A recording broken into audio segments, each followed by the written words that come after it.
എല്ലാവർക്കും നമസ്കാരം. ഇന്ന് നമ്മുടെ പുതിയ റെസിപ്പി ഇലയടയാണ്. ഇലയട വിഷുക്കാലത്തെ ഒഴിവാക്കാൻ പറ്റാത്തൊരു പലഹാരമാണല്ലോ. അതിന് നമുക്ക് എന്തൊക്കെയാണ് വേണ്ടതെന്ന് നോക്കാം. ഇലയട തയ്യാറാക്കാനായിട്ട് അതിന് 1/2 കിലോ അരിപ്പൊടി ഞാൻ എടുത്തു വെച്ചിട്ടുണ്ട്. പത്തിരിപ്പൊടിയാണ് എടുത്തു വെച്ചിട്ടുള്ളത്.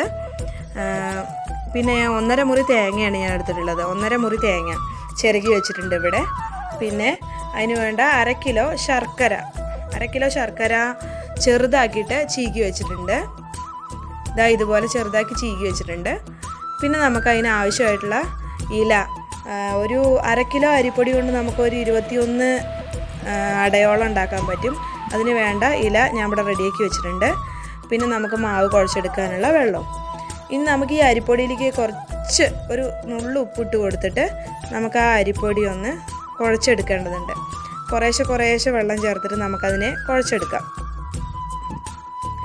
കൂടുതൽ അയഞ്ഞു പോകാൻ പാടില്ല മാവ്. അതുകൊണ്ടാണ് നമ്മൾ കുറേശ്ശെ ആയിട്ട് വെള്ളം ഒഴിച്ചിട്ട് അതിനെ കുഴച്ചെടുക്കുന്നത്. വല്ലാതെ ഹാർഡായി പോകാനും പാടില്ല. ഹാർഡായി ചപ്പാത്തിയുടെ മാവ് പോലെ ഹാർഡാവരുത്, വല്ലാതെ കുഴഞ്ഞു പോകാനും പാടില്ല. ഇതുമാതിരി കുറേശ്ശെ ആയിട്ട് വെള്ളം ഒഴിച്ച് നമുക്കതിനെ ഈ പാകത്തിൽ കുഴച്ചെടുത്താൽ മതി.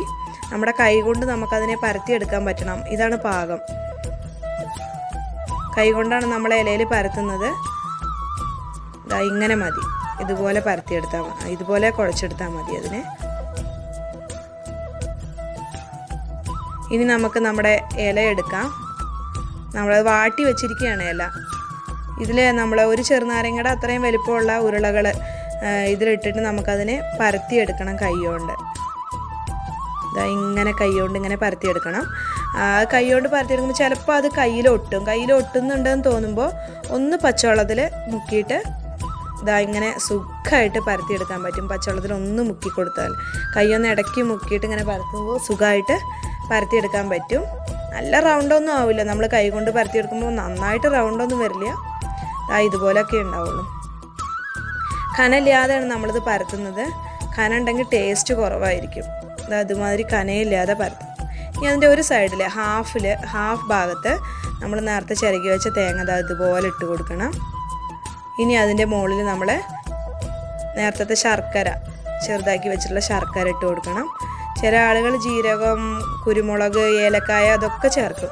നമ്മൾ ഇതൊന്നും ചേർക്കുന്നില്ല. ഇതൊന്നും ചേർക്കാതെ തന്നെ നമ്മുടെ ഇല സ്വാദിഷ്ടമായിരിക്കും. നോക്കൂ, ഈസി ആയിട്ട് ഉണ്ടാക്കാൻ പറ്റുകയും ചെയ്യും. ഇനി നമുക്കിതിനെ മടക്കി കൊടുക്കാം. ഒരു സൈഡിലാണ് നമ്മൾ അതൊക്കെ ഇട്ട് കൊടുത്തത്, നിങ്ങൾ കണ്ടല്ലോ. ഇനി നമ്മളതിനെ മടക്കി ഇനി ഒരു പ്രാവശ്യം ഒന്ന് ഇങ്ങനെ ഇതേപോലെ ഒന്ന് മടക്കിയിട്ട് ഇവിടുന്ന് ഇങ്ങോട്ടും ഒന്ന് തിരിച്ച് മടക്കണം. ഇതുപോലെ ഇനി മടക്കിയില്ലെങ്കിലും പുറത്ത് പോകുന്നില്ല, ചുമ്മാ മടക്കി വെച്ചാലും മതി. ഒരു പ്രാവശ്യം മടക്കി വെച്ചാലും മതി. ഇനി നമുക്കതുപോലെ ഇതൊക്കെ തയ്യാറാക്കി എടുക്കണം. ഇങ്ങനെ തയ്യാറാക്കി എടുക്കണം. ഇതേപോലെ ഇഡ്ഡലി ചെമ്പ് ഉണ്ടെങ്കിൽ ഇഡ്ഡലി ചെമ്പിൽ ആവിയിലാണല്ലോ നമ്മൾ അട വേവിക്കുക. അതിന് ഇഡ്ഡലി ചെമ്പിൽ വെള്ളം വെച്ചിട്ട് അതിൻ്റെ മുകളിൽ ഇതേപോലത്തെ ഒരു പ്ലേറ്റ് ഉണ്ടെങ്കിൽ വെക്കുക. ഇനി ഇങ്ങനത്തെ ഇല്ലയെന്നുണ്ടെങ്കിൽ സ്റ്റീലിൻ്റെ പ്ലേറ്റോ എന്തെങ്കിലും അതിലേക്ക് പാകമായിട്ടുള്ള ഏത് പ്ലേറ്റ് വെച്ചാലും മതി കേട്ടോ. നമുക്കതിനിങ്ങനെ പരത്തി വെക്കാം. അതേപോലെ 1/2 കിലോ മാവിൽ നമുക്ക് 21 അട വരെ ചെയ്തെടുക്കാം.